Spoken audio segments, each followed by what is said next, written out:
Hello students, today we will discuss about Tagore and his India. Okay, ये Tagore and his India जो कि अमर्त्य सेन का ऐसे है। ओके, इन्होंने रविन्द्रनाथ टैगोर के बारे में लिखा है। फर्स्ट है voice of Bengal. Rabindranath Tagore who died in 1941 at the age of 80 is a towering figure in the millennium old literature of Bengal. Anyone who becomes familiar with his large and flourishing tradition will be impressed by the power of Tagore's presence in Bangladesh and in India. His poetry, as well as his novels, short stories, and essays, are very widely read, and the songs he composed reverberate around the eastern part of India and throughout Bangladesh. In contrast, in the rest of the world, especially in Europe and America, the excitement that Tagore's writing created in the early years of the 20th century has largely vanished. The enthusiasm with which his work was once greeted was quite remarkable. Gitanjali, a selection of his poetry, for which he was awarded the Nobel Prize in Literature in 1913, was published in English translations in London in March of that year and had been reprinted 10 times by November when the award was announced, but he is not much read now in the West and already by 1937. Graham Greene was able to say, as for Rabindranath Tagore, I cannot believe that anyone but Mr. Yeats can still take his poems very seriously. Next is the mystic. The contrast between Tagore's commanding presence on Bengali literature in culture and the near told eclipse the rest of the world is perhaps less interesting than the distinction between the view of Tagore as a deeply relevant and many-sided contemporary thinker in Bangladesh and India, and his image in the West as a repetitive and remote spiritualist. Graham Greene had, in fact, gone on to explain that he associated Tagore the bright, pearly eyes of the theosophist. Certainly, an air of mysticism played some part in the selling of Rabindranath Tagore to the West by its Ezra Pound and his other early champions. Next are Gandhi and Tagore.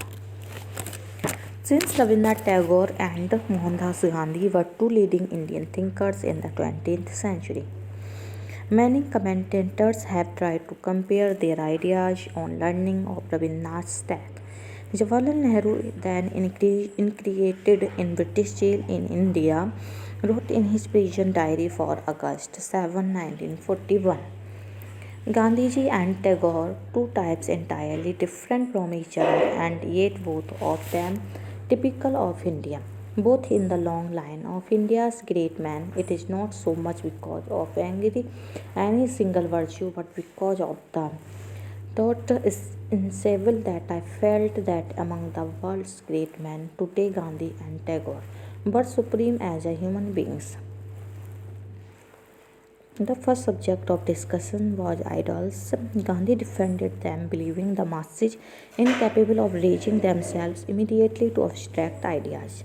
Tagore cannot bear to see the people internally treated as a child. Gandhi quoted the great things achieved in Europe by the flag as an idol. European flags wearing eagles, etc., with his own on which he has put a spinning wheel. The second point of discussion was nationalism, which Gandhi defended. He said that the must go through nationalism to reach internationalism. In the same way, the one must go through war to reach peace. Tagore greatly admired Gandhi, but he had many disagreements with him on a variety of subjects, including nationalism, patriotism, the nature of economic and social development, These differences, I shall argue, have a clear and consistent pattern, with Tagore pressing for more room for reasoning and for a less traditionalist view, a greater interest in the rest of the world and more respect for science and for objectivity generally. Rabindranath Tagore knew that he could have given India and the political leadership the Gandhi provided. Next, above of peace. Most of his work was written of Santi Niketan, above all peace. The small town the green grew around the school he founded in Bengal in 1901, and he not only conceived there an imaginative and innovative system of education, but through his writings and his influence on students and teachers, he was able to use the school as a base from which he could take a major part in India's social, political, and cultural movements. The profoundly original writer, whose elegant prose and magical poetry Bengali readers know well, is not the sermonizing spiritual guru admired and rejected in London. Tagore was not only an immensely versatile poet, he was also a great short story writer, novelist, playwright, essayist. Their mixture of representation and abstractions are only now beginning to receive the acclaim that they have long deserved. His essays, moreover, ranged over literature, politics, culture, social changes, religious beliefs, philosophical analysis, international relations, and much else. The coincidence of the 15th anniversary of Indian independence with the publication of a selection of Tagore's letters by Cambridge University Press brought Tagore's ideas and reflections to the fore, which makes it important to examine what kind of leadership in thought in understanding he provided in Indian subcontinent in the first half of this century.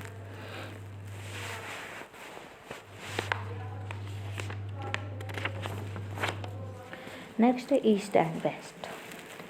Given the vast range of his creative achievements, perhaps the most astonishing aspect of the image of Tagore in the West is its narrowness. He putative message for the West, which some would welcome, others dislikes, and still others find deeply boring. To a great extent, this Tagore was the West's own creation, part of its traditions of message seeking from the East, particularly from India, which, as Hegel would put it, had existed for millennia. And Schopenhauer were only a few of the thinkers who followed the same pattern, then theorized. At first, the India was the source of superior wisdom. We can imagine the Rabindranath's physical appearance, handsome, beard, dressed in non-Western clothes, may to some extent have encouraged his being seen as a carrier of exotic wisdom. The appearance would have been well suited to selling of Tagore the West as a mystical poet, and it could have made it somewhat easier to pigeonhole him. Commenting on Rabindranath's appearance, Francis Corfron told William Rothenstein, "I can now imagine a powerful and gentle Christ, which I never could before Beatrix Webb, who did not like Tagore and resented what she took to be this his quite obvious dislike of all the Webbs stand for." Yeats did not totally reject his early admiration and included some of Tagore's early poems in the Oxford Book of Modern Words, which he edited in 1936. Yeats also had some favorable things to say about Tagore's prose writing.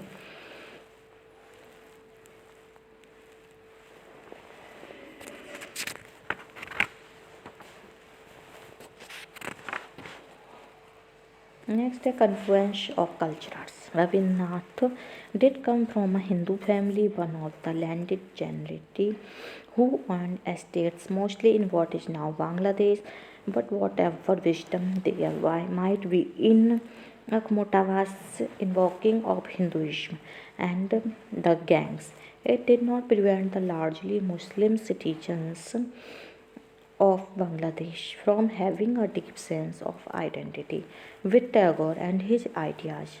Nor did it stop the newly independent Bangladesh from choosing one of Tagore's songs, the Amar Sonar Bangla, which means My Golden Bengal, as its national anthem.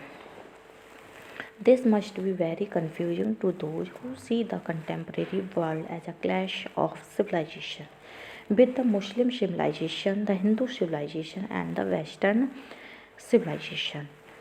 The Hindu civilization and the Western civilization each forcefully confronting the others. They would also be confused by Rabindranath Tagore's own descriptions of his Bengali family as the product of a confluence of three cultures, Hindu, Mohammedan, and British. Rabindranath's grandfather Dwarkanath was well known for his command of Arabic and Persian, and Rabindranath grew up in family atmosphere in which a deep knowledge of Sanskrit and ancient Hindu text was combined with an understanding of Islamic traditions as well as Persian literature. It is not so much that Rabindranath tried to produce or had an interest in producing a synthesis of the different religions, as that his outlook was persistently non sectarian and his writings.